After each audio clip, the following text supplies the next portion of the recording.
Bismillahirrahmanirrahim. Assalamualaikum warahmatullahi ta'ala wabarakatuh. Jabida ang nagmulat sa atin. Ang ama ng ating Pangulo ang nagmulat din sa atin dahil sa kanyang pagsisiwalat.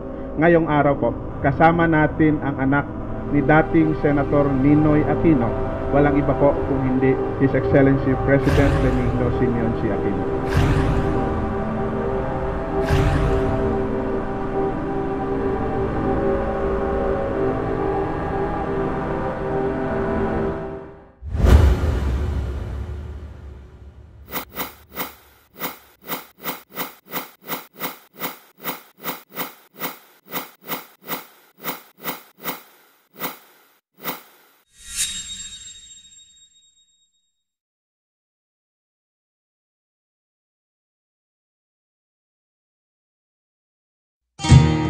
Allahu, I need Allahu, and the hearts all over the world tonight. So there's hearts all over the world tonight.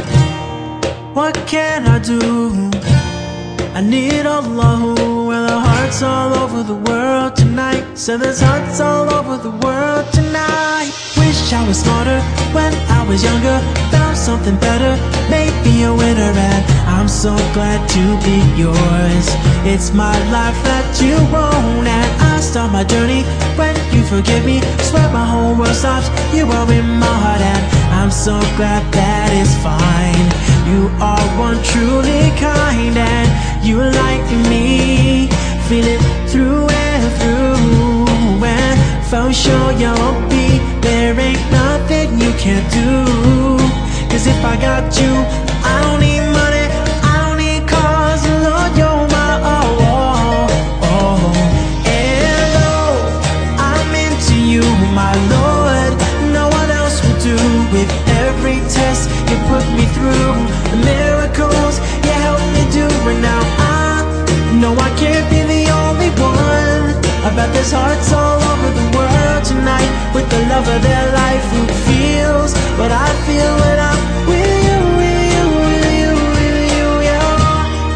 Man, with you, with you, with you, with you, walking, whoa. I don't want nobody else. Without you, there's no one left, and the Master of Judgment Day, I gotta have your love, I cannot do without. If I got you, I don't need money, I don't need cars, Lord, you're my I'm into you, my Lord. No one else will do. With every test you put me through, the miracles you help me do. With you, with you, with you, with you, yeah. Man, with you, with you, with you, with you, Rahim, whoa.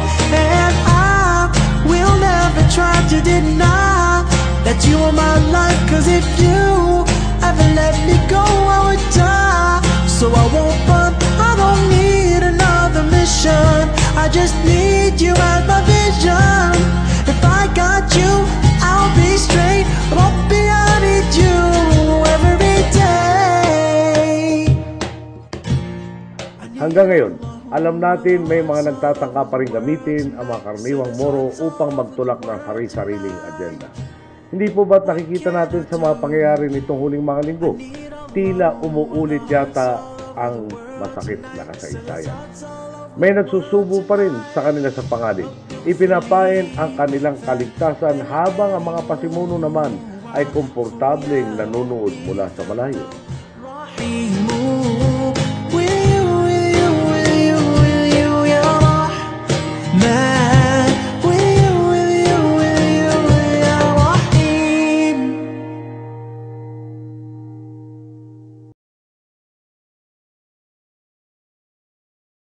Apat na po 5 taon na ang Jabida Massacre.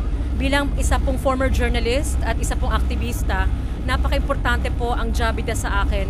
Namulat po ako sa pagiging Bangsamoro dahil po sa Jabida. It was Jabida that organized or galvanized the formation of the Moro consciousness through the Moro National Liberation Front. In the 1968 massacre, dito po sa Corregidor, the National Historical Area where war was documented, maalala natin po na may mga kabataang kaedad lang natin, 17, 18, 20s po na mga militar na nirecruit po ng gobyerno para po allegedly i-attack po ang Sabah.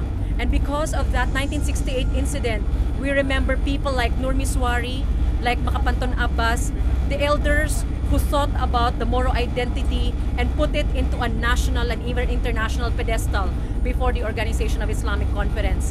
Moro ako dahil sa Jabida. Importante po ang Jabida dahil naalala ko po na may pinanggalingan akong identity, merong mga kabataan na pinaglaban nila na huwag mag-away between Muslims, and ako ay Pinoy na dahil sa Jabida, this is one of the anti-tyranny, fight against the dictatorship, symbolism against dictatorship, na dapat wag mag-away-away ang mga kapwa Pilipino at Malayo. Found something better, maybe a winner, and I'm so glad to be yours. It's my life that you own, and I start my journey when you forgive me. Swear my whole